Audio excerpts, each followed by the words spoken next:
My name is Lucy. Currently, I live with my husband, Alex, in the same house with his parents. We bought this house 3 years after we got married, but soon after we moved in, Alex's parents suddenly showed up saying, "We can't thank you enough for buying a house for us." They brought a lot of luggage, and there was even a moving truck parked behind. As I stood there in shock, Alex nonchalantly walked past me and said, "Dad, Mom, I've been waiting. Come in." Alex's mother said to me, "Lucy, we're counting on you from now on," and proceeded into the house. However, seeing the amount of their luggage, I felt they intended to live here, so I quickly asked Alex, "What's going on?" In response to my question, Alex said, "What's so strange? We bought this house to live with my parents, so I brought them here." I was shocked. I had once mentioned the possibility of living with my parents to Alex, but I had never touched on the subject of living with his parents. Moreover, why did the situation of living with his parents suddenly arise? I was terribly confused. Living with my parents was also a plan for the future, not something immediate. And why did Alex invite his parents without discussing it with me? I asked Alex this when I saw his parents starting to bring their luggage into the room. He seemed to understand that he hadn't discussed living together with me, scratching his cheek and saying, "Well, if we're going to live together, I'd rather it be with my own parents. Otherwise, wouldn't your parents take over this place?" I was so surprised that I just replied, "Huh?" When I had talked about living with my parents, he had agreed. But perhaps he had agreed then just to avoid a confrontation with me. And by inviting his parents first, he prevented my parents from moving in. What are you really thinking? You agreed before when I said my parents would eventually live with us, but now you suddenly brought your own parents. Are they really going to live here? I've been thinking a lot too. But you didn't wait for my response and rushed for an answer, so I couldn't say no at that moment. I didn't rush you at all. I just asked for your opinion. I wanted to live with my parents. Then you should have made that clear when I brought up the topic of living together. Stop acting like a child. Living with Alex, I've realized that he has a very childlike personality. Whenever I do something, he comes over curious, asking, "What are you doing?" Maybe children are easier to deal with. If a child shows interest in household chores, you can suggest, "Want to try?" and they might engage. But Alex asserts, housework is not a man's job. I thought that dealing with a childish adult might be more troublesome than an actual child. Apparently overhearing our argument, my mother-in-law started keeping my distance, advising, "Lucy, you might feel dissatisfied over trivial matters between husband and wife, but some compromise is necessary." I sensed a demand in her words. My in-laws seem to view me merely as an appendage to their son. If they think I'm just an accessory making a fuss about not wanting to live together, her behavior makes sense. From my perspective, Alex is the accessory, but they don't seem to see it that way. My mother-in-law was eager to help with household chores, but their attitude was grating on my nerves. This situation continued, and as I pondered how to respond to their attitude, Alex's sister, Kate, visited. Kate is 5 years younger than me, already married 3 times and currently living with a new husband. When I returned home, Kate was already there. "Welcome back, Lucy. I heard about it. You stood up to my brother and tried to kick our parents out of this house," she said. I was shocked and looked sharply at Alex sitting beside me. Why would Alex tell such a lie? Is it to make me look like the enemy? Alex wilted under my gaze, averting his eyes. If he feels awkward, he shouldn't have chosen words that blame me in the first place. Then Kate, who had been observing, stood up as if to protect Alex. "Lucy, if you're going to make such a face, please leave. Just as I heard, you are a demon wife. It's bad for prenatal education to have you around." Being suddenly told to leave, I was confused about which part of the house she was referring to. For a moment, I thought she wanted me to leave Alex's room where he was enjoying conversation with his sister, but that didn't seem to be Kate's intention. She stroked her belly and said, "I'm planning to give birth in my hometown. So, Lucy, I don't want you in the house. At least until my child comes into this world." Confused, I replied, "What do you mean?" Wow, Lucy, that face is scary. No wonder my brother avoids you. You might be close to getting divorced. Kate was teasing me with a smirk on her face. When I looked towards Alex, he was avoiding my gaze, looking down. Even if the other person is a dear sister, anyone would stop her from criticizing their wife. However, just as Kate pointed out, maybe Alex is getting tired of me. But being told such things, my interest in him also wanes. I can't forgive him for inviting his parents to live with us without my permission and for speaking ill of me to his parents and sister. His attitude seemed to belittle me. Why should I continue to treat such a person with affection? I felt my feelings for him growing cold. And since there was no room decided, I'll be using your room. Please organize your belongings. Now, big brother, say something too. It's been hard for you because of the demon wife, right? Alex hung his head at Kate's words but stood up, pulled up by her forceful hand. Prompted by her, he gave a strained smile and said, "My important sister is going to give birth here, so we don't need you. You can sleep on the streets or something." Reflecting on the 3 years of marriage, I took a deep breath and replied, "All right." Kate exclaimed with joy, raising both hands. "Really? I'm so happy." Alex let out a sigh of relief, as I didn't respond with anger. However, in my heart, I decided to give appropriate punishment to Alex, Kate, and my in-laws. One evening, during a family dinner, I presented Alex with divorce papers. His face was a picture of surprise. "Sign the divorce papers. You want me to leave this house, right? If you don't sign, I'll stay here." "If that's the case, big brother, why don't you sign?" But in the end, I think Lucy won't file them. I often use that trick too. Get them to sign, and if you don't want to divorce, just follow along. It seemed Kate had used these papers in the past to manipulate situations to her advantage. Such a person is bound to be divorced, I thought, but she seemed oblivious. Alex, accepting Kate's suggestion, signed the divorce papers without hesitation. It bothered me that he misunderstood my intention, thinking I presented the papers just as a threat. Normally, such documents aren't presented without the intention to divorce. However, getting his signature so easily made me feel a bit lighter. Now, I could take full revenge on them. The divorce was finalized, and I promptly organized my belongings. At that time, Kate was back home, confirming her plans for childbirth. Hence, she said she didn't intend to come to the house until my belongings were properly stored and the room was cleaned. As a result, I was diligently packing up after returning from work. In the meantime, I found and signed a lease for an apartment suitable for singles and began the process of selling the house. After moving my necessary belongings to the new apartment, I visited my in-laws' house. There, I found Alex, Kate, and my in-laws, all 4 of them together. Knowing that my father-in-law and Alex would be off work that day, and that my mother-in-law and Kate didn't work, I decided to visit when all of them were present. My sudden visit surprised all 4 of them. Moreover, when I arrived, 3 of them, except Kate, seemed to have been enjoying alcohol since the afternoon. In their presence, Alex was saying, "Lucky that woman left. She thought if she got angry, everything would go as she wanted. She acted so arrogantly, troubling me." My mother-in-law responded, "Indeed, Lucy had a somewhat difficult personality." The reason I was angry with Alex was that he started living with his parents and even made me leave the house for his sister, all without discussing it with me. I was angry because of his unreasonable actions. However, it seems within the in-laws family, I am somehow perceived as the bad one. Listening further, remember the girl I introduced earlier? It seems he started dating her, but she's a better match than the previous sister-in-law, right? I think a more adorable woman suits my brother better. They discussed his shocking affair. If their relationship started a week ago, that was when I was already proceeding with the divorce, so I guess it won't be an issue of infidelity. But still, his actions infuriated me.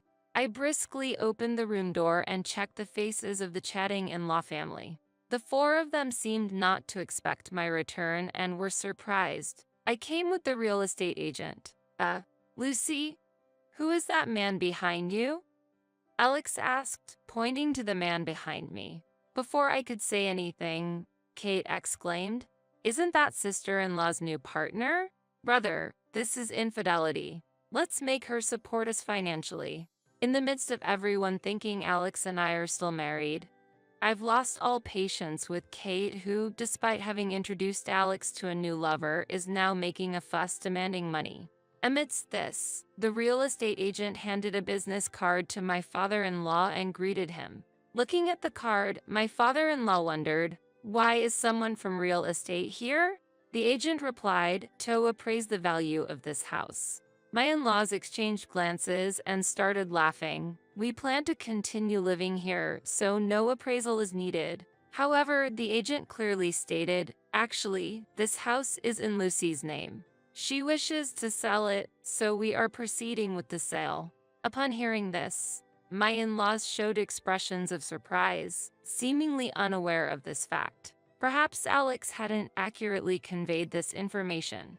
Alex said he would explain the details himself, so I left it alone. However, from my in-laws' attitude, it was clear that they had not received this information. They seemed to think I was just a burden and that Alex was supporting me by buying this house. So, I planned to explain the truth about the house's ownership and financial aspects to Alex and his parents if the situation didn't improve after a while. However, before I could explain, Alex's sister Kate appeared and kicked me out of the house as the owner. Therefore, I judged that dialogue with this in-law family became difficult and decided to take direct action.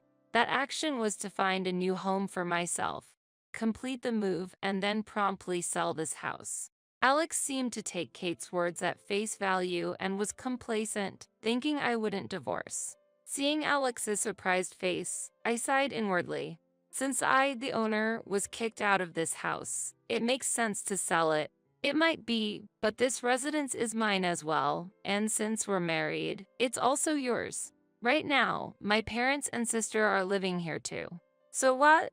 Whether you or your family are here, it's irrelevant to me. Besides, we divorced quite some time ago. You signed the divorce papers, right? I submitted them to the city hall immediately. At my words, Alex seemed shocked and said, "What?" He seemed to think the divorce papers were just a threat. Disappointed, I sighed again. Then Kate started accusing, "Such an unforgivable woman. This she-devil, using my brother's money to get the house and then putting it in your name. I wonder who she thinks is the cause of this situation." I stared at Kate. "Your beloved brother actually doesn't have any money. He's working, but all his income goes to repaying borrowed money. Why does my brother have debts? Isn't that because he paid your living expenses?"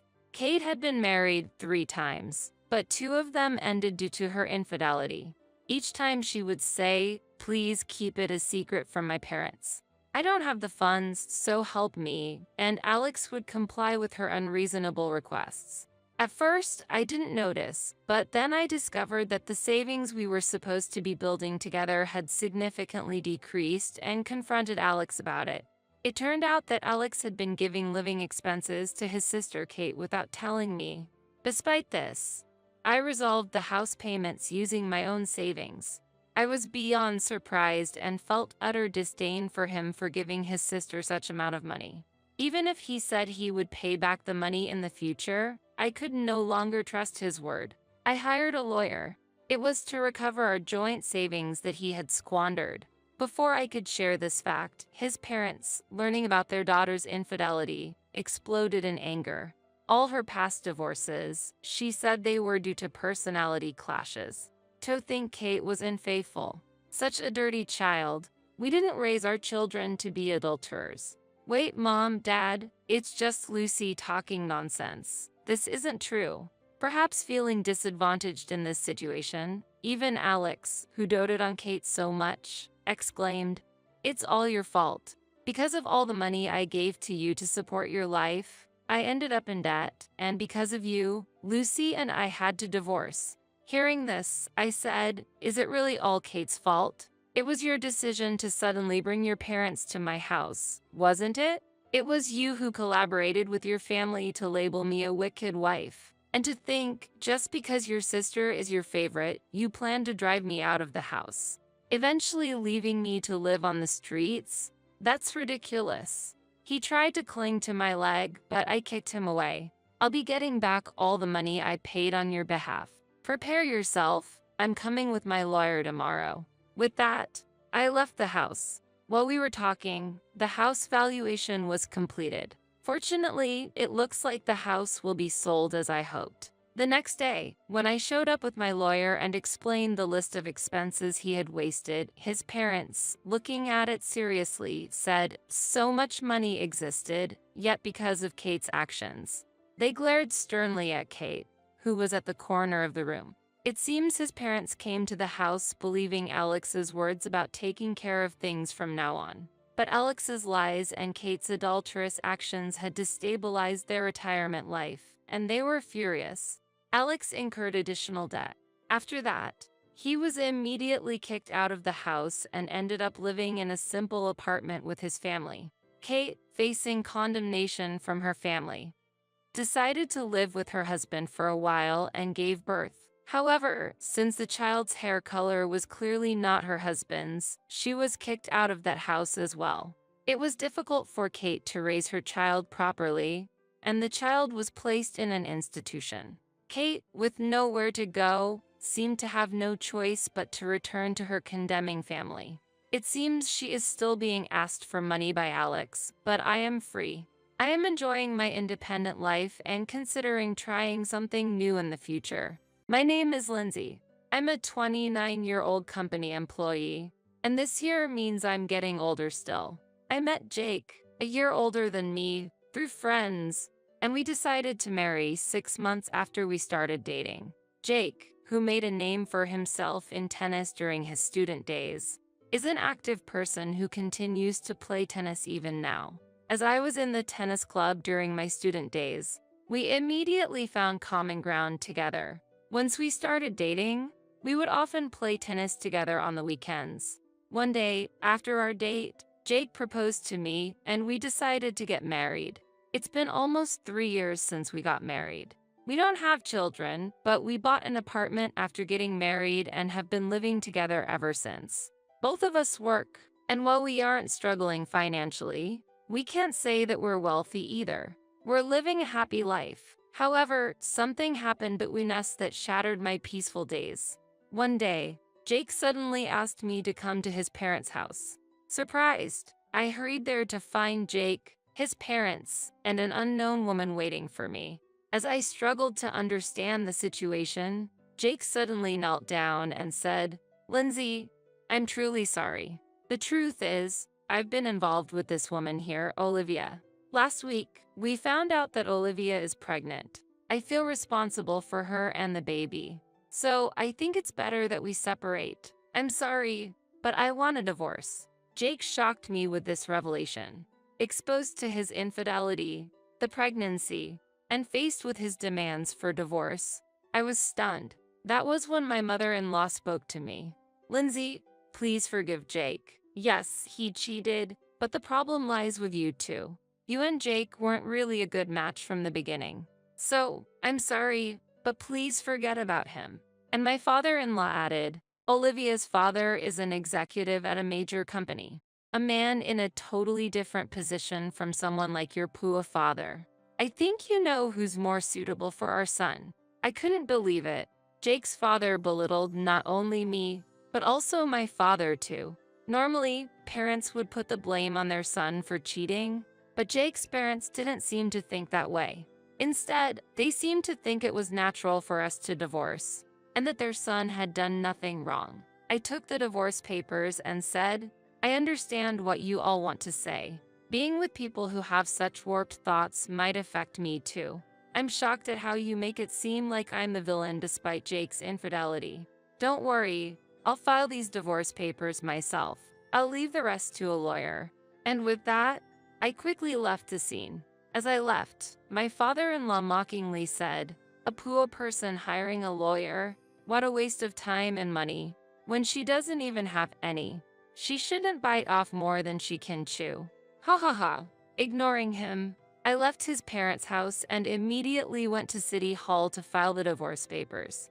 At least I was able to end my marriage with Jake. The next day, surprisingly, Jake and Olivia came to my apartment. Seeing me, Jake said, "Oh, you're still here? You haven't even packed your things. You're taking your time, aren't you?" Hearing this, Olivia also looked at me curiously. I was furious at Jake's words.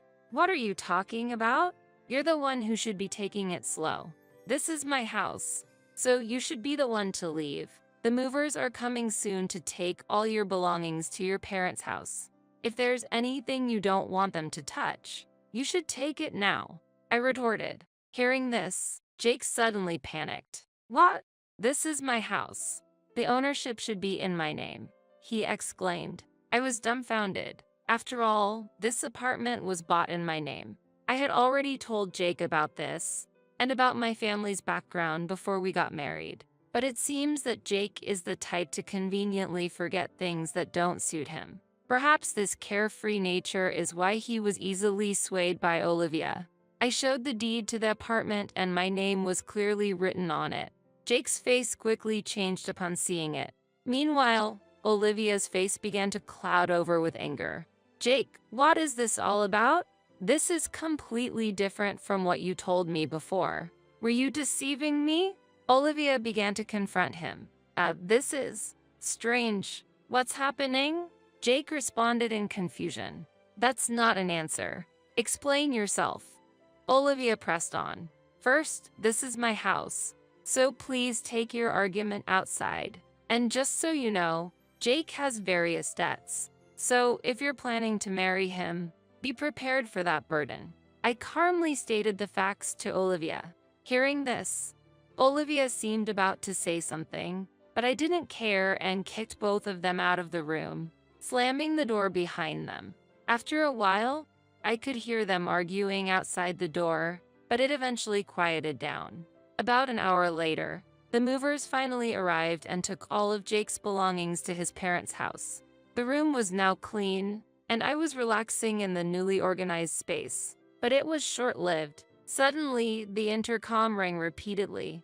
I cautiously opened the door with the chain lock still on, and my mother-in-law was standing there. "Hello, is there something you need?" "Lindsay, why did you keep such an important thing a secret? What are you talking about? I can't believe it. But Jake just told me that this apartment is in your name and that your parents are the owners of that famous restaurant chain."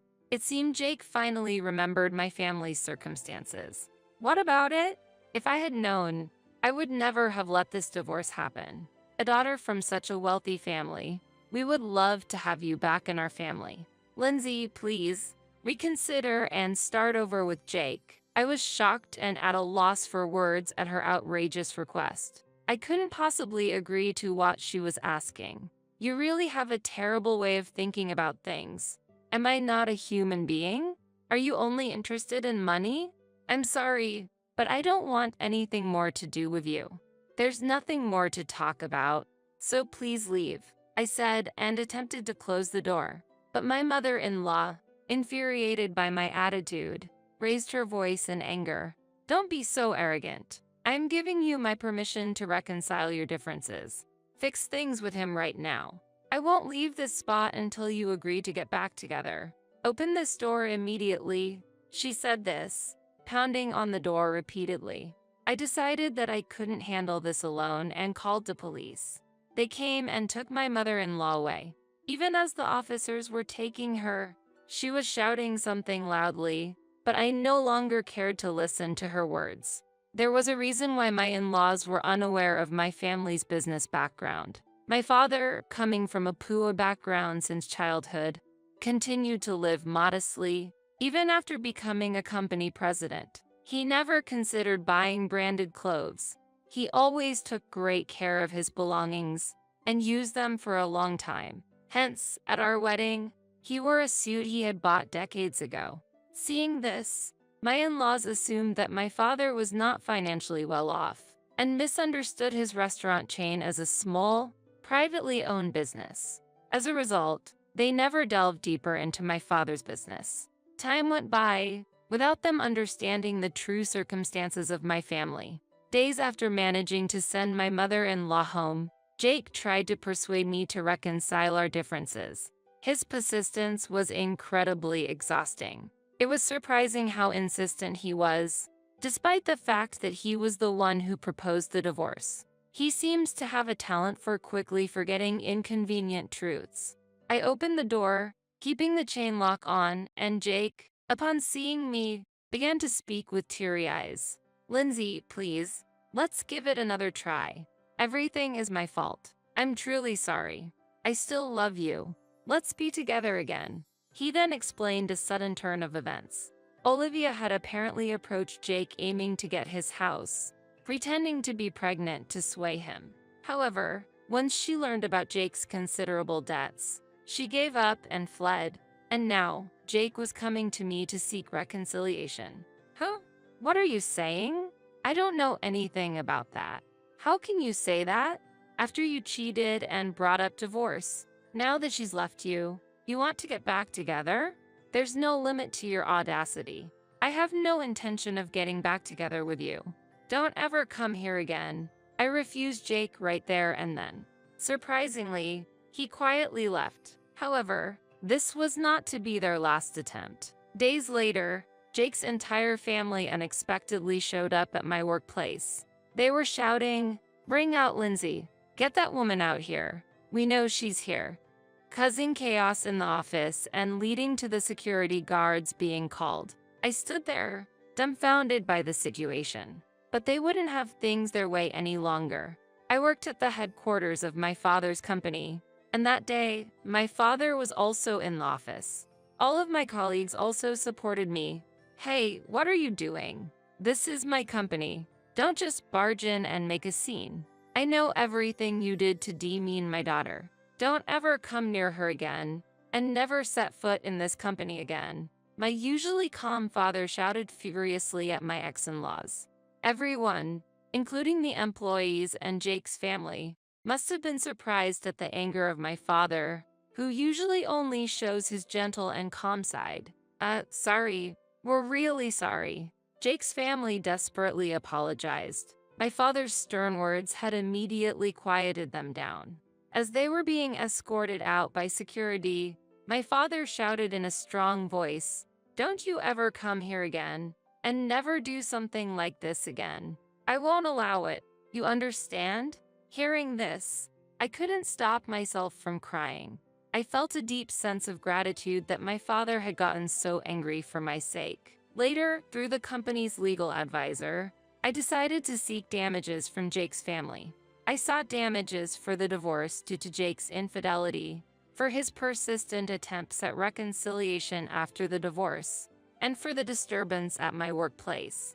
The total amount was substantial, and I eventually received payment from them.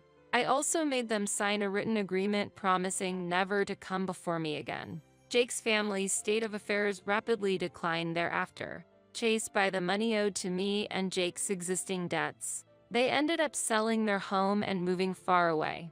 In town, the story spread that Jake had committed adultery, divorced his wife, and after being abandoned by his mistress, attempted to reconcile.